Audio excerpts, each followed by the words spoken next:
Hi there, today I'm going to talk about the 1953 New York Central Railroad accident, which is an accident occurred on the 4-track main line of the New York Central Railroad at 10:02 p.m. on March 27, 1953, to point for miles east of Conneaut, Ohio. It began when an improperly secured load of pipe broke loose from a gondola car on an eastbound freight train, damaging the westbound passenger track. A passing westbound freight crew notified the first train and stopped to assess what had happened, but a fast westbound passenger train could not stop and was derailed by the damaged track, colliding with the adjacent westbound freight. Finally, an eastbound fast passenger train struck the derailed equipment from the first two trains. There were 21 deaths and 49 people were injured. This accident holds the record for the most trains involved in a single accident. So how did this happen? Well, we need to go back to March 27, 1953. The accident occurred on the main line of the Erie Division at a point-to-point for miles east of Conneaut and 1861 feet from the Ohio-Pennsylvania state line. This was on the famous water level route,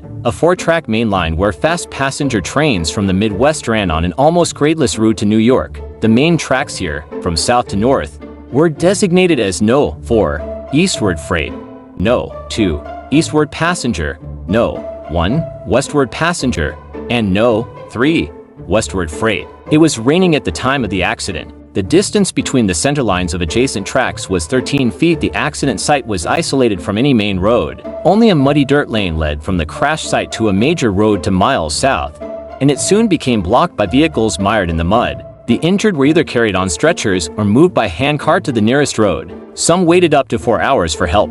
About 100 persons were treated on the scene and 62 were transported to hospitals. The Interstate Commerce Commission investigated the accident. Their findings indicated that the lading of Baltimore and Ohio car 250 on train extra 1871 East was not properly secured for movement when loaded because the high-tension bands were not properly sealed. Because the load was not properly secured, 9 sections of pipe fell from the car while in transit. When the pipes fell from the car in question, one piece wedged between the track structure of track No. 1 and the next car, a boxcar. As the train proceeded at a speed of 36 miles per hour, the resultant thrust transmitted by the pipe to track No. 1 moved track No. 1 northward a distance of about 18 inches before the pipe fell clear of the cars. The damaged condition of the track was not observed before passenger train No. 5 arrived at the point of the accident. The track was sufficiently damaged to cause the derailment of train No. 5, which in turn caused the derailment of extra 1736 West. Passenger train No.